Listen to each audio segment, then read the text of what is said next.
State മീറ്റിംഗില് ഒരു district മീറ്റിംഗില് പൽക്കവരെയൊക്കെ നാം അറിയാത്ത സന്ദർഭങ്ങൾ മനസ്സിലാക്കേണ്ടതുണ്ട്. പള്ളിയില് ദേവസ്ഥാനത്തില് ദർഗാ ഷരീഫില് ബാമ്പ് സ്ഫോടനം ഉണ്ടാക്കിയിട്ട് ആ ബാമ്പ് സ്ഫോടനത്തിന്റെ പേരിൽ നിരപരാധികളായ ഉന്നത ശിക്ഷണ പഠിച്ച മുസ്ലിം സമുദായത്തെ ആൾക്കാരെ പോയി ജയിലിൽ വെച്ച സമയത്തില് എന്നിട്ട് നെയ്ജ് ആരോപിച്ചു വന്നിട്ടു കൂടെ ഹേമന്ത് കർക്കറെ ചൊല്ല് ഒരു ധീമന്തരായ ഒരു ആഡളിതാധികാരി രാഷ്ട്രത്തെ മുന്നിൽ വെച്ചപ്പോ ആ ഹേമന്ത് കർക്കറെ കൂടെ ശാരീരികമായിട്ട് അന്ത്യാനോടെ കണ്ടത്. പക്ഷെ ഇതിന് പകൽ പൽക്കവരാകൂ, ഇതിന് പകൽ ചർച്ചയാക്കൂ. ഒരു സെക്യുലർ പാർട്ടിയുടെ ഒരു നാഷണൽ മീറ്റിംഗിൽ സാധ്യമായിട്ടില്ല, ഒരു സ്റ്റേറ്റ് മീറ്റിംഗിൽ സാധ്യമാവില്ല, ഇന്ത്യൻ പാർലമെന്റിൽ സാധ്യമാവില്ല. ഞങ്ങളുടെ സമൂഹത്തെ നല്ല കാര്യക്രമം ഉണ്ടെങ്കിൽ, ഞങ്ങളുടെ സമൂഹത്തെ മംഗല ഉണ്ടെങ്കിൽ, ഉറൂസ് ഉണ്ടെങ്കിൽ, പല്ലുദ്ഘാടനം ഉണ്ടെങ്കിൽ, മദ്രസ ഉദ്ഘാടനം ഉണ്ടെങ്കിൽ എല്ലാ സെക്യുലർ മുഖപാടുള്ള നേതാക്കന്മാർ സ്റ്റേജിൽ വെച്ചിട്ട് മാലെടുപ്പാട്ടാറ് സന്മാനാക്കാറ്. പക്ഷേ ഞങ്ങളുടെ സമുദായത്തെ ബാധിക്കണ കഷ്ട കാർപ്പണ്യ സമസ്യ തൊണ്ടർ വർമ്മത്തു തിരിഞ്ഞു നോക്കില്ല.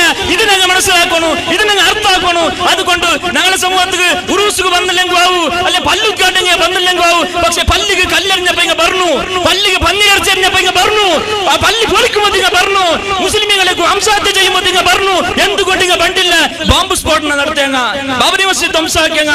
ലിബറഹൺ ആയോഗത്തെ വറുതി വന്നിട്ട് ആരോപികളെ പട്ടു കൊടുത്തപ്പോ പോലും അങ്ങനെ മൊബൈൽ നമ്പർ, അങ്ങനെ ഹിന്നലമാ, അങ്ങനെ കുടുംബമാ, അങ്ങനെ പക്ഷമാ, അങ്ങനെ പാർട്ടിയാ ഒരിക്കവിടെ വിചാരണയ്ക്ക് ഒളപ്പെട്ടിട്ടില്ല. എന്തുകൊണ്ടോട് കേൾക്കുന്നതായ ജവാബ്ദാരി സെക്യുലർ പാർട്ടി എംപിമാർക്കുണ്ടു, സെക്യുലർ പാർട്ടി മന്ത്രിമാർക്കുണ്ടു, സെക്യുലർ പാർട്ടി MLA-മാർക്കുണ്ടു. അതുകൊണ്ട് ആ സ്വരം അങ്ങ് ആക്കണു, അങ്ങ് ആക്കിയിട്ട് പിന്നെ ഈ സമുദായത്തെ വോട്ട് കേൾക്കോ പറഞ്ഞു. ഈ കാര്യം നല്ല പോലെ എല്ലാ പാർട്ടി എല്ലാ പക്ഷത്തുക്ക് ഈ സമുദായത്തെ ഒത്തുകൊടുത്തിട്ടില്ലേ നാമധാരി മുസ്ലിം നേതാക്കന്മാർ മനസ്സിലാക്കൊണ്ട് ചെന്നിട്ട് ഓർമ്മപ്പെടുത്തിയിട്ടില്ല. ഇത് ഞങ്ങൾക്കുള്ള ഒരു എച്ചരിക്ക കൂടിയായിട്ട്. അതുകൊണ്ട് ഈ സമുദായത്തിന് സമർത്ഥമായ നായകത്വം ഇവിടെ ഉലമാവ് കൊടുക്കണു, ഇവിടെ ഉമറാവ് കൊടുക്കണു. പള്ളിയുടെ പ്രസിഡന്റ് ആയമയാവലെ പള്ളിക്ക് കല്ലെറിയുമ്പോ പോയിട്ട് ഒരു കേസ് കൊടുക്കാനുള്ള ധൈര്യം ആ പ്രസിഡന്റിക്ക് വേണു. പള്ളിക്ക് കല്ലെറിയുമ്പോ അവിടെ അക്രമ അന്യായ ദൗർജന്യ സമുദായത്തിൽ ഉണ്ടാകുമ്പോ ആ പള്ളിയുടെ ഇമാം കൂട്ടിയായിട്ട് കേസ് കൊടുക്കുന്ന പോലത്തെ ഇമാമിങ്ങൾ ഉണ്ടായിട്ട് പറഞ്ഞു.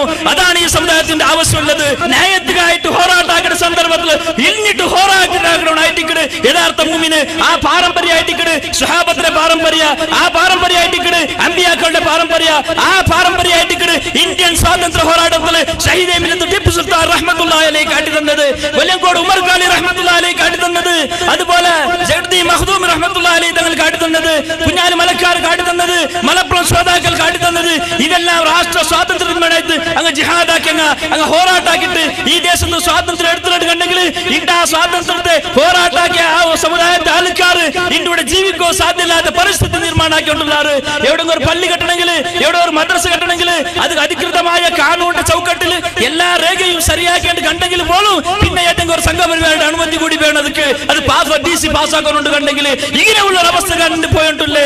അതുകൊണ്ട് ഈ എല്ലാ സമസ്യകളും അർത്ഥമായിട്ട് സമുദായം ഒന്നായിട്ട്, സമുദായയുടെ ഇസ്സത്തുവനായിട്ട്, സമുദായയുടെ സ്വാഭിമാനത്തുവനായിട്ട്, സമുദായയുടെ അസ്തിത്വ ഉളിയോവനായിട്ട് നാണോ ഇല്ലെങ്കിൽ നാണു തന്റെ കുടുംബ നാശായ സ്വന്തം സാറില്ല. ഈ സമുദായ ഇസ്സത്തിൽ അഭിമാനത്തിൽ അന്തസ്സിലൂടെ ജീവിക്കണു എന്ന നിയത്തിൽ ഓരോരുത്തരും പോരാട്ടത്തിൽ കൈ ജോഡിച്ചു, പോരാട്ടത്തിലൂടെ ഹക്കിടെ പടഞ്ഞെടുക്കണു. അള്ളാഹു അനുഗ്രഹിക്കുമാറാകട്ടെ. അൽഹംദുലില്ലാഹി റബ്ബിൽ ആലമീൻ. അസ്സലാമു അലൈക്കും വറഹ്മത്തുള്ളാഹി. 1942 ಡಿಸೆಂಬರ್ 10ರಂದು ವಿಶ್ವಸಂಸ್ಥೆಯ ಮಹಾಸಭೆಯಲ್ಲಿ ಮಾನವ ಹಕ್ಕುಗಳ ಕುರಿತಂತೆ ಒಂದು ಘೋಷಣೆಯನ್ನ ಹೊರಡಿಸಲಾಯಿತು.